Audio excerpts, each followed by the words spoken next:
Praise the Lord. Good morning. સવારની સલામ.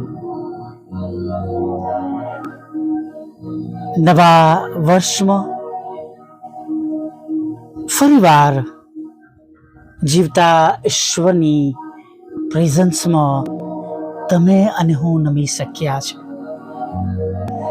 Hallelujah. નરી દયા છે, નરી કૃપા છે, નરી તેમની કરુણા છે. Hallelujah. Praise the lord.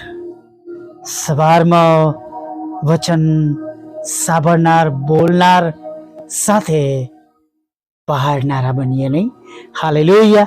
Praise the lord. ઘણા બધા લોકો પ્રભુનું વચન શેર કરી રહ્યા છે.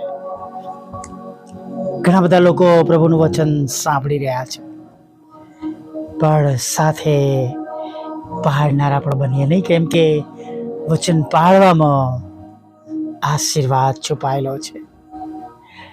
Praise the lord. હાલેલુયા. અને પ્રભુના વચનો આપણે માટે બે ધારી તલવાર છે. બોલનારને પણ વાગે છે, સાંભળનારને પણ વાગે છે. હાલેલુયા. પ્રભુના વચનો દ્વારા શુદ્ધ થઈએ, પવિત્ર થઈએ અને આગળ વધીએ. હાલેલુયા. Praise the lord. આપણી પાસે આ માસનું વચન છે. કશાની ચિંતા ન કરો, પણ દરેક બાબતમાં પ્રાર્થના તથા વિનંતીઓ વડે આભાર સ્તુતિ સહિત તમારી અરજો ઈશ્વરને જણાવો. હાલેલુયા. હા, આપણી અરજો આપણે ઈશ્વરને જણાવીએ. Praise the lord. અને જુઓ, આપણા પ્રભુ જે હંમેશા પ્રાર્થના સાંભળે છે અને હંમેશા તમારી અને મારી પ્રાર્થનાઓના ઉત્તર આપે છે. હાલેલુયા. Praise the Lord. એ પ્રભુ આજે પણ, હમણાં પણ, અત્યારે પણ તમારી અને મારી પ્રાર્થના સાંભળીને ઉત્તર આપશે. Praise the lord. હાલેલુયા. ખરેખર વાલા મિત્રો, આપણા ઈશ્વર, આપણા પ્રભુ, આપણા પરમેશ્વર, જેમના પર તમે અને હું ભરોસો રાખીએ છીએ, એ યોગ્ય સમયે આપણી પ્રાર્થનાઓ સાંભળીને ઉત્તર આપે છે. પણ યોગ્ય સમય સુધી બનેલા રહેવું, પ્રભુમાં સ્થિર રહું, સ્ટ્રોંગ રહું, તે મારા અને તમારા હાથની વાત છે. તમારે ને મારે એ પ્રમાણે કરવાનું છે દરેક પરિસ્થિતિમાં. હાલેલુયા. પાછું હટવાનું નથી, પાછું પડવાનું નથી. ગમે તેવી વિપરીત પરિસ્થિતિ તમારી અને મારી સમક્ષ હોય, સુંદર ગીતની રચના કરવામાં આવી છે. આપણે ગાઈએ છીએ, સંકટ અને દુઃખ આવે તોય એના પાછો પડું, હેને હું તને ચાહું છું ઈસુ. મેં ઘણી વાર કહ્યું હશે નહીં કે પરસી દેસાઈ સાહેબ, જેમનું આ ગીત છે ને જેમની દીકરીએ ગાયું છે, તે અમારા બ્લેસ મેથોડિસ્ટ ચર્ચના સભ્ય છે. Hallelujah. Praise the lord.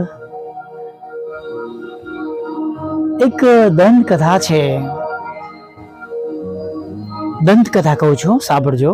It is not true અને બાઇબલમાં કોઈ જગ્યાએ એનો ઉલ્લેખ નથી.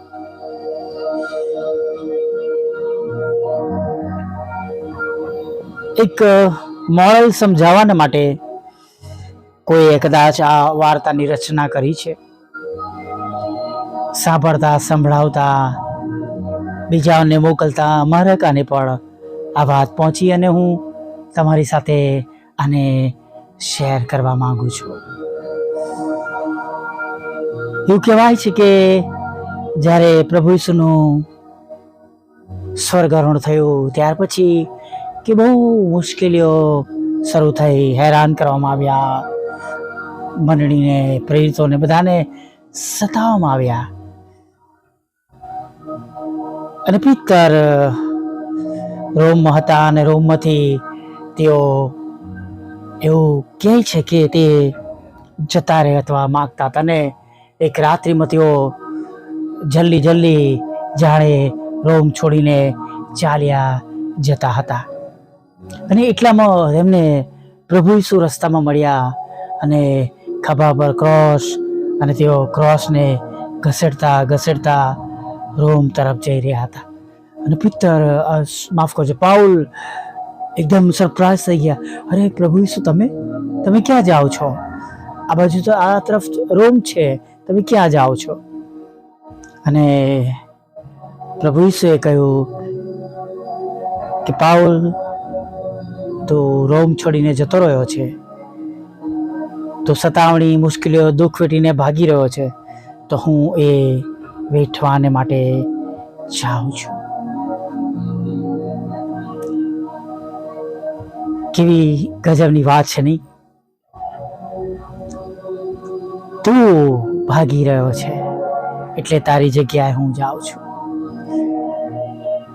શું આપણે એવી મુશ્કેલીઓમાં, એવા દુઃખોમાં, તકલીફોમાં આપણા પ્રભુને છોડીને આપણે ચાલ્યા ગયા છે, જેમણે તમારા અને મારા માટે અગાઉથી ઘણું સહન કર્યું છે, અગાઉથી પુષ્કળ સહન કર્યું છે, અને સહન કરીને તેમણે પોતાનો જીવ પણ આપ્યો છે.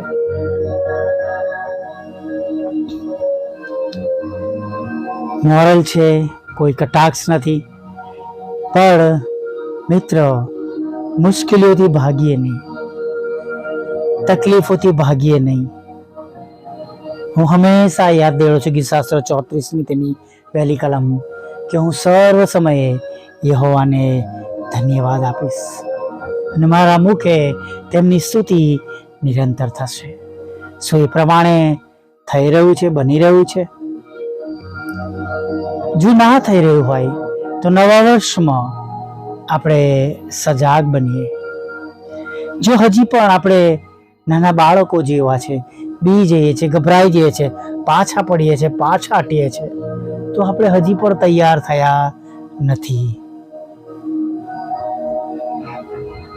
આપણે તૈયાર થઈએ પ્રભુને માટે, પ્રભુને ખાતર. હાલેલુયા. પ્રભુની ખાતર તમે અને હું તૈયાર થઈએ, તૈયારી કરીએ.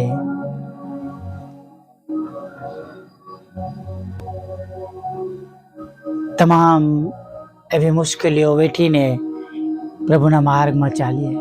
બીજાઓને માટે આપણે ઉત્તમ નમૂનો બનીએ. પ્રભુ તો કહે છે જૂના કરનારમાં કે તમે મારા સાક્ષીઓ છો. પિતા કહે છે. ચાલો આપણે આપણા જીવનોને એવા બનાવીએ, સ્ટ્રોંગ બનાવીએ, મજબૂત બનાવીએ. પ્રભુ પર વધારે ભરોસો કરીએ, સત્યતાથી, પવિત્રતાથી તેમની પાછળ ચાલીએ, ઈમાનદારીથી તેમની પાછળ ચાલીએ.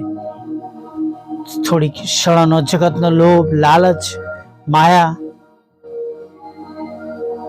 જવા દઈએ, અને જે હંમેશાને માટે આપણને મળનાર છે, અનંત જીવન, તેમાં પ્રવેશ કરીએ. પ્રભુના બાળકો તરીકે ઓળખાય, એમાં બહુ માન અને મહિમા છે. ભલે આજે કદાચ તમને ને મને સતાવવામાં આવી રહ્યા છે, પણ જ્યારે આપણે પ્રભુની પાસે હોઈશું, સ્વર્ગમાં હોઈશું, તેમની સમ્મુખ ઉભા હોઈશું, ત્યારે બધી બાબતો આશીર્વાદનો કારણ બની જશે. હાલેલુયા.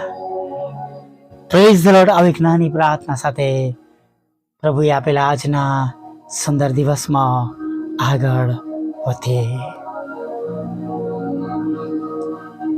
ભલા પ્રભુ, અમે તમારી સ્તુતિ કરીએ છીએ.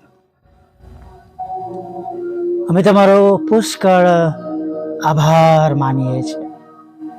આભાર માનીએ છીએ પ્રભુ કે આજની આ સુંદર પ્રભાત તમે અમને દેખાડી છે. અને પ્રભુ અમે બધા જ ભેગા મળીને આજે સવારમાં પ્રભુ તમારું ભજન કરવાને માટે, પ્રભુ તમારી સ્તુતિ કરવાને માટે, પ્રભુ તમારી આરાધના કરવાને માટે અમે નમી શક્યા છે. તેના માટે અમે તમારો ખૂબ ખૂબ આભાર માનીએ છીએ. અને પ્રભુ આભાર માનતા માનતા તમારા ચરણોમાં નમી જઈએ છીએ. પ્રાર્થના કરીએ છીએ પ્રભુ અમને શુદ્ધ કરો, અમને પવિત્ર કરો, નવો અભિષેક આપો, નવો સ્પર્શ આપો પ્રભુ. અને જાણે અજાણે વિચારોમાં, વાણીમાં, વર્તનમાં, દ્રશ્ય અદૃશ્ય, જાહેર અને ગુપ્તમાં થયેલા સર્વ પ્રકારના પાપ અને ગુનાઓને માફ કરો. દરેક એવા પાપો જે આપણે જાણી જોઈને કર્યા છે, હા પ્રભુ, મેં જાણી જોઈને કરેલા અમારા પાપોમાંથી અમને ક્ષમા કરો.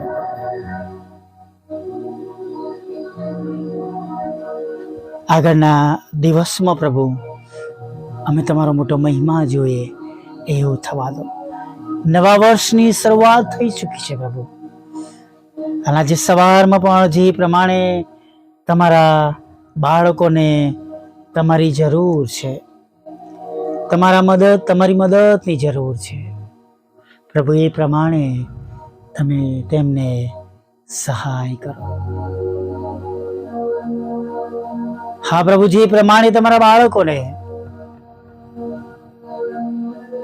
તમારા સહારાની જરૂર છે, એ પ્રમાણે તમે તેમને સહાય અને મદદ કરો.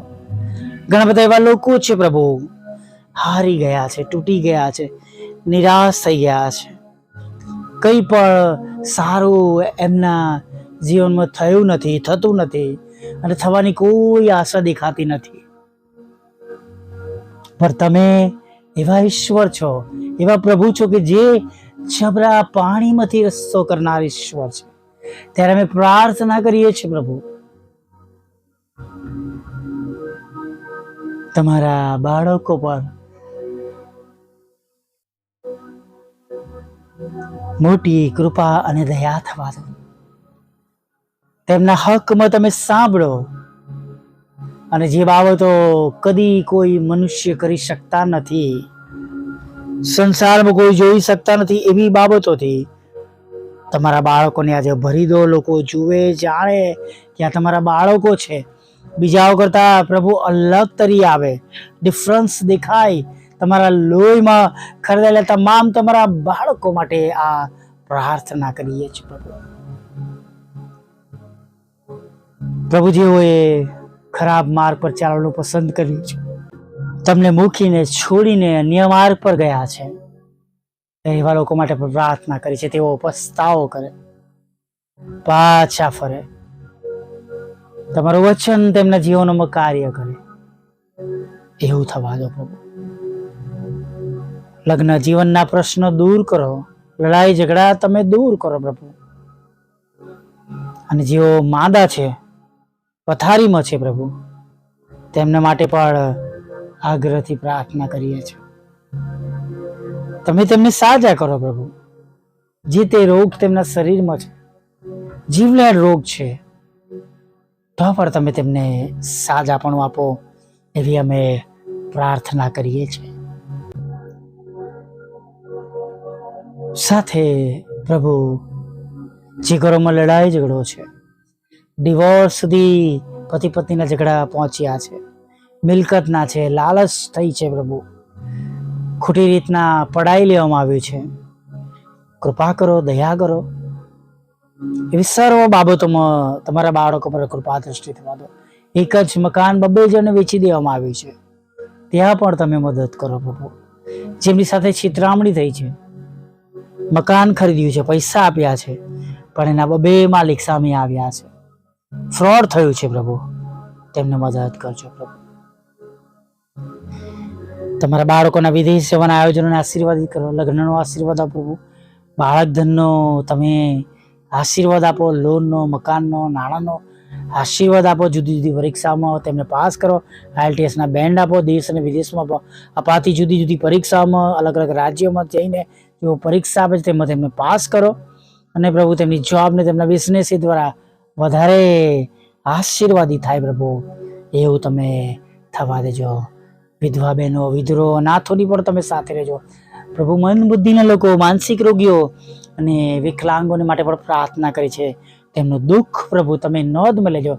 જેઓ એકલા પડી ગયા છે, સારવાર કરનાર કોઈ નથી પ્રભુ, એમના માટે પ્રાર્થના કરીએ છીએ.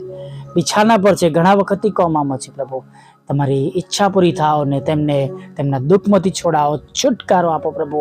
અને પ્રભુ તમે તે પરિવારને સંભાળ લો, કાળજી લો, એવી પ્રાર્થના કરે છે. મિનિસ્ટ્રીને પણ આશીર્વાદ આપજો, અમારી ટીમને આશીર્વાદ આપજો. અને પ્રભુ જેઓ ઇન્ડિપેન્ડન્ટ સેવા કરે છે પ્રભુ, એ સર્વ પર તમારી મોટી કૃપા અને કરુણા અને દયા તમે રાખજો, એવી પ્રાર્થના કરીએ છીએ પ્રભુ પિતા. દિવસની બધી જરૂરિયાત પૂરી પાડજો, ખોરાક, વસ્ત્ર, અન્ન, પાણી આપજો. અને સાંજે આ ભણતરી જો માગતા પ્રભુ ઈસુના નામમાં આટલું સાંભળો અને દેવ બાપ માન્ય કરજો. એમીન, એમીન, એમીન.